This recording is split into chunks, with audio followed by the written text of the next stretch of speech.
हे friends, कैसे हैं आप सब। आई होप कि आपने बहुत ज़्यादा प्रैक्टिस की होगी टेंस के ऊपर और अब तक के जितने भी पढ़ाए गए टॉपिक से आपको क्लियर हो गए होंगे। तो आज हम लोग सीरीज को आगे बढ़ाते हैं, टॉपिक कंटिन्यू करते हैं क्योंकि हमारा प्रेजेंट टेंस चल रहा था और उसमें भी प्रेजेंट परफेक्ट कॉन्टिन्यूअस टेंस चल रहा था, जिसमें हमने दो तरह के सेंटेंस स्ट्रक्चर सीख लिए थे, अफर्मेटिव और नेगेटिव। तो आज हम बात करेंगे इंटेरोगेटिव सेंटेंस के बारे में, उसके सेंटेंस स्ट्रक्चर के बारे में और कुछ एग्जांपल्स के संग उसे प्रॉपर्ली क्लियर कर लेंगे कॉन्सेप्ट को, ताकि इसमें भी आगे आपको कोई दिक्कत ना रहे। तो चलिए शुरू करते हैं हमारे आगे की पढ़ाई। So friend, present perfect continuous tense, इसमें आज हम इंटेरोगेटिव सेंटेंस के बारे में पढ़ रहे हैं। इंटेरोगेटिव सेंटेंस का आपको पता ही है, क्वेश्चन मार्क होना ही चाहिए और कोई भी चीज इंटेरोगेट होनी चाहिए, यानी कुछ इंफॉर्मेशन पूछी जानी चाहिए। इसका सेंटेंस स्ट्रक्चर क्या होता है, हमें पता है कि दो ही तरह से इंटेरोगेटिव सेंटेंस शुरू होते हैं, एक तो विद हेल्पिंग वर्ब और एक WH वर्ड्स के संग। ठीक है, तो हम अभी हेल्पिंग वर्ब के संग बात करते हैं। हेल्पिंग वर्ब इस केस में प्रेजेंट परफेक्ट कॉन्टिन्यूअस टेंस के केस में क्या होते हैं, दैट इज हैज और हैव। अब हेल्पिंग वर्ब सबसे पहले आएंगे और सब्जेक्ट उसके बाद, फिर आएगा बी, वर्ब की फर्स्ट फॉर्म आईएनजी और ऑब्जेक्ट। अब देखिए इसमें जो हम कॉन्सेप्ट लेते हैं, यहां पर हैज और हैव जो है वो कैसे आएगा, हम सबको पता है वो सब्जेक्ट के अकॉर्डिंग डील करता है। तो जो सब्जेक्ट होगा उसी के अकॉर्डिंग हैज या हैव आएगा। हमने पहले भी इसे क्लियर किया था कि सब्जेक्ट अगर थर्ड पर्सन सिंगुलर नंबर है, यानी ही, शी, इट या फिर किसी भी सिंगल पर्सन का नाम या फिर कोई भी सिंगल नॉन लिविंग थिंग्स कुछ भी है, तो उसके संग हैज लगेगा और बाकी सबके संग हैव लगेगा।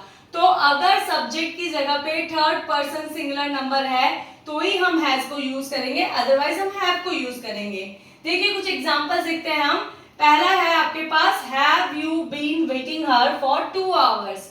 हैव, यू है हमारे पास जो कि सेकेंड पर्सन है, इसलिए यू के संग हमेशा हैव आता है, इसलिए हमने हेल्पिंग वर्ब हैव यूज किया है। Have you been waiting her for 2 hours. अब कॉन्सेप्ट पे एक और बार ध्यान दीजिए, मैंने प्रेजेंट कॉन्टिन्यूअस जो प्रेजेंट परफेक्ट कॉन्टिन्यूअस टेंस है उसमें बताया था कि दो चीज पक्का आती है, सिंस और फॉर, क्योंकि जहां जहां टाइम कंसर्न होता है वहां पे सिंस और फॉर आता ही है। तो सिंस और फॉर भी हम इसमें यूज करेंगे फॉर द टाइम कॉन्सेप्ट। अब इसका मीनिंग क्या है, have you been waiting her for 2 hours, क्या तुम उसके लिए वेट कर रहे थे, कर रहे हो 2 घंटे से, यानी जो काम पहले शुरू हो चुका है अब तक कंटिन्यूअस चल रहा है।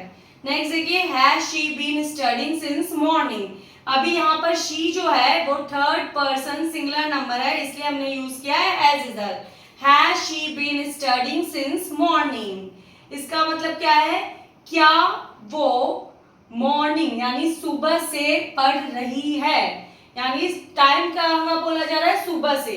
Then have they been playing cricket all afternoon, क्या वे क्रिकेट पूरी आफ्टरनून से खेल रहे हैं, यानी लॉन्ग ड्यूरेशन से काम शुरू है, अभी तक फिनिश नहीं हुआ, इसके लिए क्वेश्चन पूछा जा रहा है कि क्या वो पूरी दोपहर से खेल रहे हैं। तो हैव यूज किया हमने क्योंकि यहाँ पर दे है जो कि हमारे पास क्या है, थर्ड पर्सन प्लूरल नंबर, और उसके संग हम हैव लगाते हैं। नेक्स्ट देखिए, हैज इट, अब यहाँ पे इट है इसलिए हमने यहाँ पे हैज यूज किया है।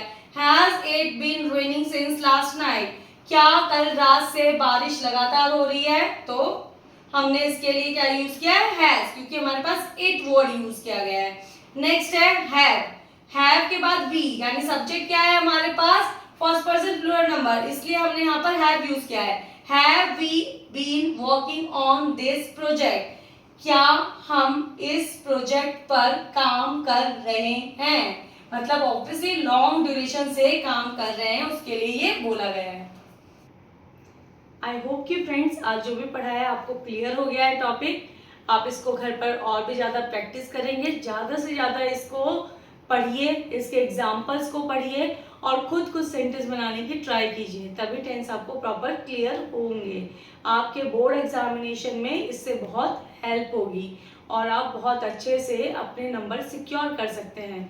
अगर आपको मेरा पढ़ाया हुआ समझ में आता है तो प्लीज़ आप मेरे वीडियो को लाइक करें और शेयर भी ज़रूर करें, और अगर अब तक सब्सक्राइब नहीं किया है तो सब्सक्राइब भी कीजिए। Thank you.